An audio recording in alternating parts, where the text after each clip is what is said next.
Nachito, cuando se mueve la experiencia del grupo Los Insurgentes al condominio 300, tú sigues ese camino, nosotros nos vamos al taller de la compañera Luz María, después a los sótanos de la casa de Samuel, y ¿cómo se forma el grupo Centro? Ok. Después del grupo Condominio 300, aclarando, ya les platiqué que perjudico el escritorio del compañero que le decían el pescado y nos corre el condominio 300.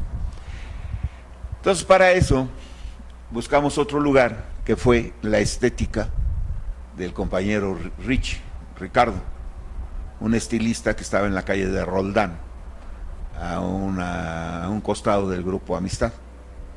Y ahí se empiezan a dar las preparaciones del cuarto y el quinto paso, y empezamos en la estética. En la estética estuvimos un tiempo, yo le calculo como unas 6 o 8 experiencias.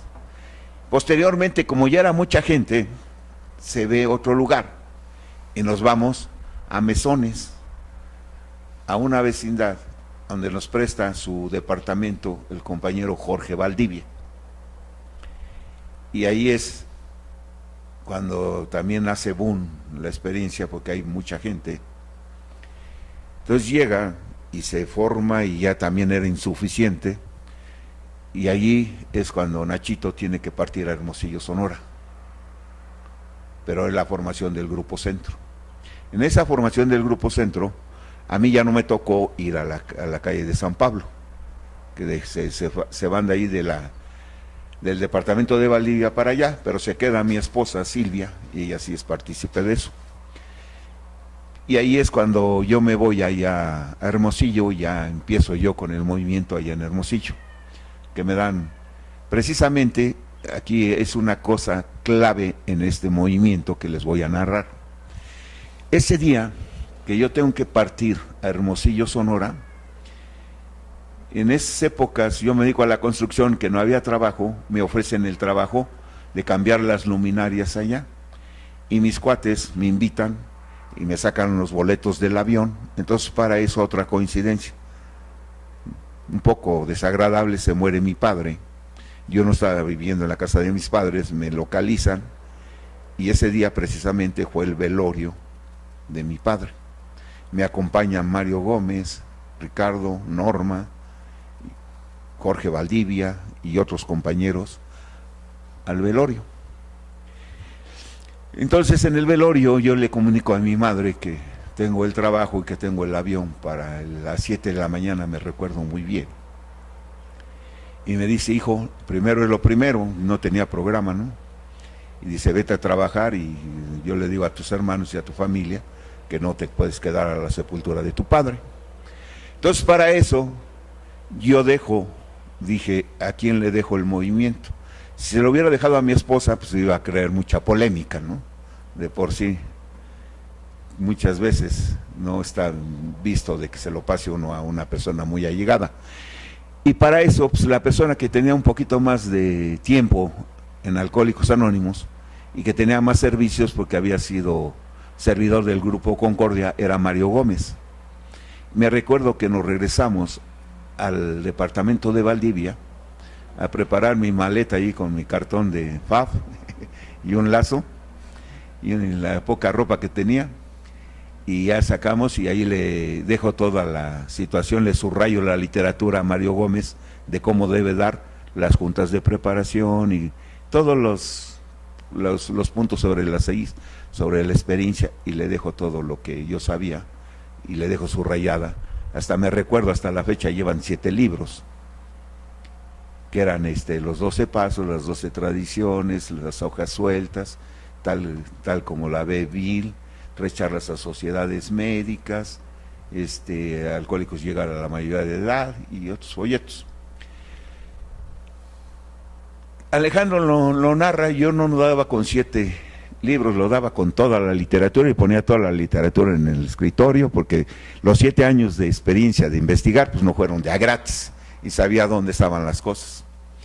Entonces, lo que le dejo a Mario pues es una guía, una receta de cocina, ¿sí? Y es cuando lo dejo a él, lo hago portador del conocimiento de lo que yo he adquirido, lo dejo como responsable del movimiento aquí en México. Nachito, llegas a Sonora. ¿Qué sucede cuando llegas a Sonora? Fíjense, llego y ya se me imaginarán, ese día están sepultando a mi padre. Mi padre lo sepultaban a las 11, hay 2 horas de diferencia allá en Hermosillo, o sea, ya eran las 9 de la mañana.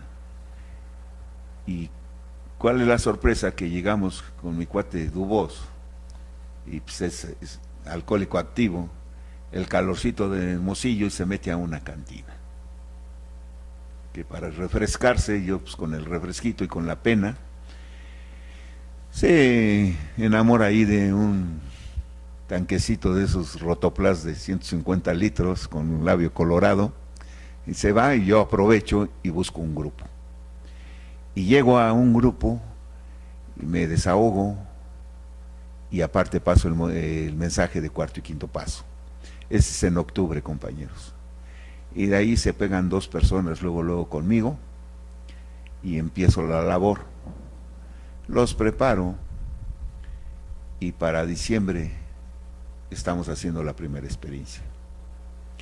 Para esto, en ese inter de octubre a diciembre, Mario Gómez me hablaba por teléfono para pedir mi opinión o asesoría sobre cuarto y quinto paso.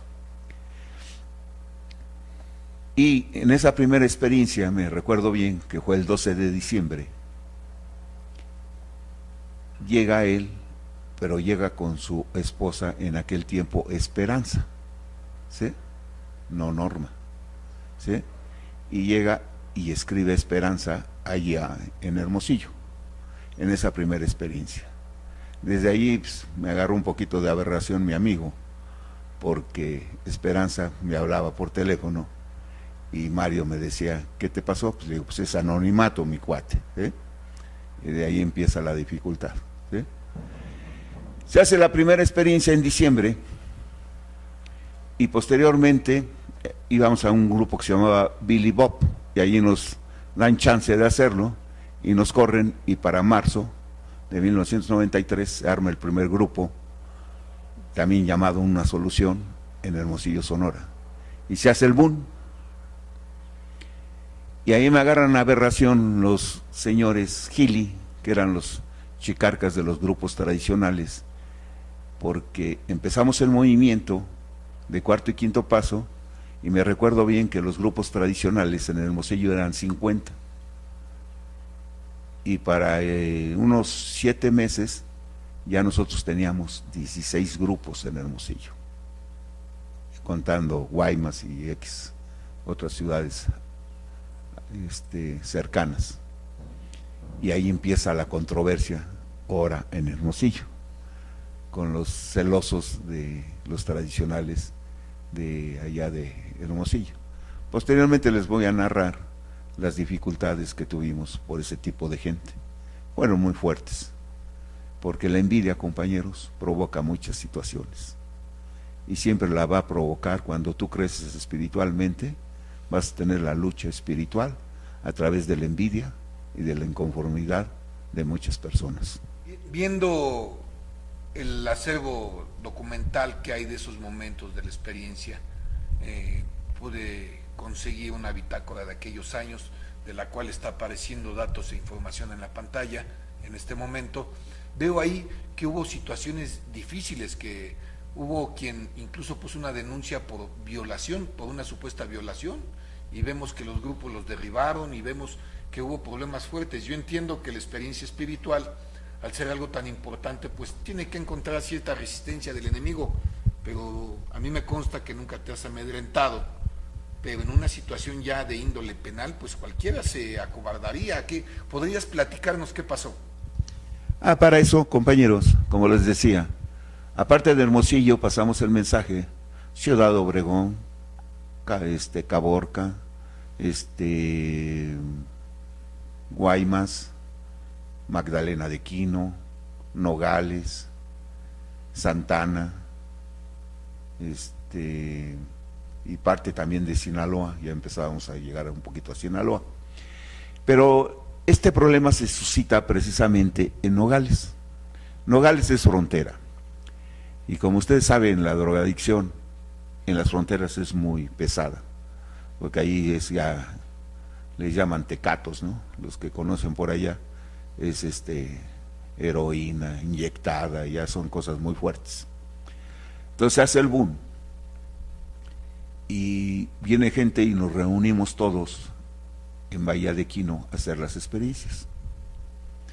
Para esto ya está la envidia de los señores de la Central Mexicana, que los encabeza los Gili, decía el apellido Gili, porque aparte que eran compañeros de la Central Mexicana, tenían el periódico más importante de esa región, El Imparcial.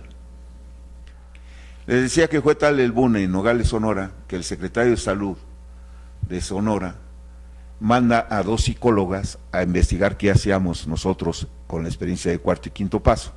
Llegan las psicólogas a una experiencia y me piden observar, y las dejo.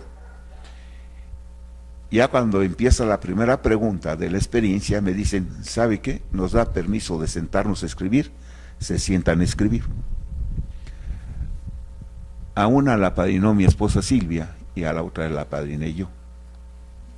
De esas personas que quedan en el olvido, que ya no se paran en el grupo, pero que gracias a Dios agarran la experiencia y les basta para su situación. No del todo, pero les sirvió de algo. Entonces, en Nogales, Sonora, hay una señora de muy buen ver y traía a todos los compañeros. En aquella época estaba de moda la Suburban, último modelo, y traía a todos sus 12avos, los hospedaba en hotel de 5 estrellas en Hermosillo. Y les platico todo esto porque se relaciona con esta situación. Esta señora era amante de un narco muy poderoso. Después ella me lo contó, por eso lo estoy narrando. Ya cuando pasó los problemas que me estaban diciendo ahorita Alejandro, se suscitan porque este señor le dice a la señora, si le sigues allí, te voy a dar en la torre. Y no le hizo caso y siguió con el programa. Entonces dijo, le voy a poner en la torre no nomás a ti, sino a todas las personas. Como les comento, entonces se reúnen el periódico El Imparcial y el señor narco y nos preparan una situación. Nos mandan a la experiencia a una persona de preferencia diferente, o sea, un gay, y nos acusan de que lo habíamos violado. Fue y le hicieron el examen en Nogales y nos andaba buscando la PGR.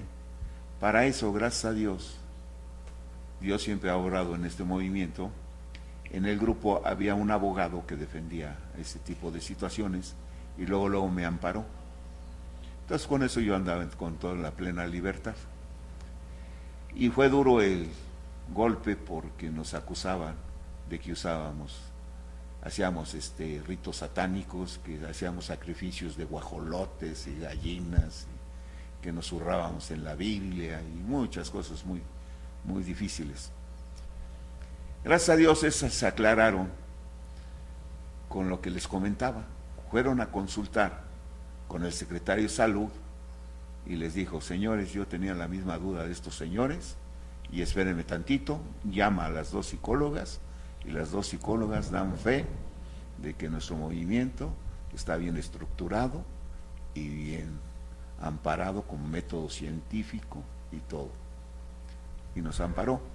Para eso también nos ayudó mucho que la playa que nos prestaban allá en Bahía de Quino, cuando no podíamos allí en Bahía de Quino, porque había turismo, nos prestaban una playa privada, que también era de los que habían decomisado del narco, y lo había decomisado el que era el arzobispo Quintero Arce. Van y lo consultan, y este señor también nos mandaba gente a hacer la experiencia, y fue la que nos dio el espaldarazo más fuerte, y dijo, mis respetos para esos señores, salvan vidas. Yo tenía las dudas que ustedes tienen, los investigué y mis respetos. Hacen las cosas conforme a la voluntad de Dios. O sea, por el lado espiritual y por el lado técnico, quedamos amparados. Y se solucionó el problema. Pero para eso tuvimos que vivir, se imaginan el miedo y todas las situaciones. No hubo miedo, gracias a Dios. Les mentiría que miedo natural, pero no así patológico, ¿no? De que, ¿qué hubiera hecho yo? Si me hubiera traído el miedo, pues suspendo las experiencias. Al contrario, las seguía haciendo en contra de la voluntad, y el licenciado me decía, no, te estás exponiendo mucho, Nacho. Y me acuerdo que todavía todavía no se aclaraba bien, hicimos una experiencia en Bahía de Quino.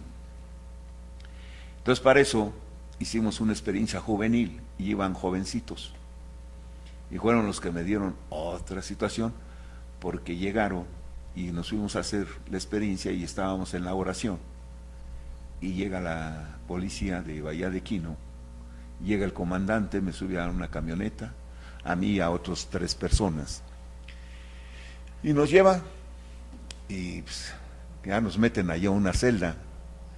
¿Y cuál es la sorpresa? Que el que nos salva son los jóvenes, porque los jóvenes empiezan a hablar con el comandante, y para eso llega el papá de 2 jovencitos que frisaban, me recuerdo, uno como 11 años y el otro 12, y dice, ¿usted cree, señor, que yo voy a dejar a mis hijos que hagan estas cosas? Me acuerdo que el comandante me dijo, ¿sabes qué? Vete, pero ya no te pares por aquí ahorita, y me voy a echar yo el trompo a loña, así vulgarmente me dijo. Y me dejó libre. Pero pues como quiero narrar las cosas, que cuando tú haces bien las cosas de Dios, Dios te protege y te manda cosas por todos lados. Ya posteriormente se aclaró el caso y ya nos seguimos trabajando. Pero en este movimiento siempre ha habido mucha lucha de ese tipo. Y muchas veces yo creo que la lucha no es el exterior, es más el interior, de personas que les causa polémica, envidia, y lo dice que Alcohólicos Anónimos no lo perjudica el exterior, lo perjudican los fariseos. Hay algunas cuestiones para mí importantes. La gente piensa que cuando vivimos todo esto de los inicios, algunos más los místicos, ¿no?, tienden a decir que estábamos en un momento espiritual y que en eso una esencia, y que cayó un rayo y que un ángel llegó con la encomienda y te dijo, Nacho, tú has sido escogido. Y yo les refiero que para nada, fue algo muy natural, muy normal, y lo que menos pensábamos es que fuera a tener tanta trascendencia. La bronca que se ha habido con las autoridades que no entendían el movimiento en ese momento, con los compañeros de Alcohólicos Anónimos, que a pesar que somos consecuencia del trabajo de ellos, pues nos rechazaban, nos señalaban, decían que eso no era Alcohólicos Anónimos. O sea, todo lo que tú enfrentaste, y que veo que lo platicas de una manera tranquila y apacible, pero que en su momento tuvo que haber tenido unos momentos amargos. Yo te pregunto, sin ese misticismo, ¿cómo se dio lo de las hojas blancas? Fíjate que en este aspecto no hay ni una razón mística ni nada de esto. Fue por necesidad, te voy a decir por qué. En esa época, si te recuerdas, yo tenía un despacho allí en la avenida Chapultepec, y llevábamos a los escribientes, y antes de pegarnos con el Insurgentes, se veía una cosa, pues, no había recursos económicos, la verdad. Entonces, ¿cuál era la situación? Que yo iba por las hojas de mi despacho y las sacaba, ¿sí? Y hasta con lápiz lo hacíamos, no con pluma, tenía lápices allí bastantes, y por eso lo hacíamos en hojas blancas y eso. Claro que se le encontró la cosa mística, pues yo no estoy en contra de eso, yo digo que es más práctico un cuaderno, para que no se les vuelen las hojas, y sea más práctico y no tengan, porque muchas veces están escribiendo, se les manchan, se les vuelan, viene el aire y eso, pero es cosa de cada quien, ¿sí? También me cuestionaban sobre la luz, la electricidad, las velas. Cuando empezamos en Plaza Pericón, si te recuerdas, pues había electricidad, ahí había todo, ya había focos. Entonces ya cuando nos fuimos a las haciendas, pues no había electricidad. Entonces, ¿qué tuvimos que hacer? Apoyarnos con velas. Y así pasaron las situaciones todas las situaciones de cómo se fueron modificando la experiencia. Pero en la esencia es esa, no es que yo le haya dado un toque místico a esas situaciones. Entonces, era como un simbolismo de decirle a la persona, ¿sabes qué? Mira, Dios ya te limpió de todo tu malestar, porque haces un inventario de todo lo negativo de tu vida. Se supone que quedas limpio y se los dábamos como un simbolismo. Así está tu vida, ahora si tú la quieres manchar, mánchala. ¿Sí? Porque el problema no es hacer el cuarto y el quinto paso, quedar limpio, sino el problema es que te vas a enfrentar a la realidad y en ti consiste en si echas a perder todo lo que Dios te regaló o tratas de hacer las cosas conforme a su voluntad. Es el significado de la hoja. El éxito de esto es que nosotros no vamos a ver a Dios, lo vamos a sentir, porque si mi programa es espiritual, yo voy a concebir al Espíritu Santo a través de Cristo, ¿sí? Y si yo voy a concebir al Espíritu Santo, el Espíritu Santo no tiene forma, sino es energía y es espíritu. Y por eso, compañeros, muchos de nosotros hemos tenido un despertar espiritual, pero no lo creemos porque queremos ver una imagen, queremos ver algo. Y si no lo has visto, no te cuestiones. Lo que sentiste, lo que transformó tu vida, eso es Dios. Por eso se llama una experiencia transformadora, una experiencia de conversión, una experiencia espiritual, ¿sí? Entonces, si aparte Dios te regala un regalo y te hace ver cosas fuera de lo normal, bienvenido, ¿no? Pero si tú transformaste tu vida, pues ese es Dios, fue la energía transformadora. Por eso se llama experiencia de conversión, experiencia transformadora. ¿Alguna vez te opusiste a que personas que no fueran de programa vivieran una experiencia como esta? Para nada. Yo soy el culpable y por eso tuve mucha controversia, compañeros. ¿Por qué? Precisamente se suscita en el grupo Insurgentes y en el grupo Valle de México. Había los llamados grupos Al-Anon. Entonces iban los alcohólicos y una esposa, ni militaba en Al-Anon, por cierto, me acuerdo que se llamaba Julio, un licenciado. Llega su esposa y me dice, ¿sabe qué? Yo quiero vivir lo que vivió mi esposo.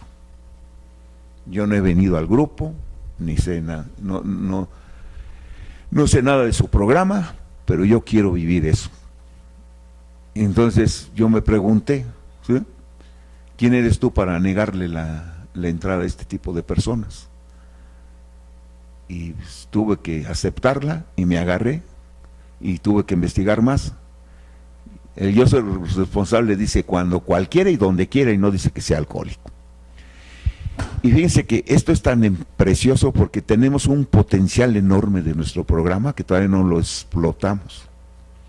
Cuando le confieren el premio Lasker a Alcohólicos Anónimos en 1951, dice párrafos hasta abajo, algún día los historiadores reconocerán que Alcohólicos Anónimos es una aventura pionera para la solución de las innumerables enfermedades que están matando a la sociedad. Y ese día ya llegó, compañeros, porque nosotros no, en nuestro grupo por eso no nos quieren la Central Mexicana, porque nos salimos del contexto. No nomás hay alcohólicos, hay todas las adicciones, y con sustancia y sin sustancia. Ahorita está de moda la ludopatía, la esquizofrenia, la paranoia, personas que matan en una escuela y que no son alcohólicos ni drogadictos y que gracias a Dios llegan a este movimiento y ya no lo hacen. Personas que son sicarios, que no han tenido contacto con el alcohol y esto, y hacen la experiencia y dejan de matar. ¿Sí? Entonces, ¿cuál es la bendición de nuestro programa? Que nosotros estamos adelantados a la historia, compañeros. Porque no nada más vemos personas con alcoholismo y drogadicción, sino vemos todo tipo de adicciones, vuelvo a repetir, con sustancia y sin sustancia.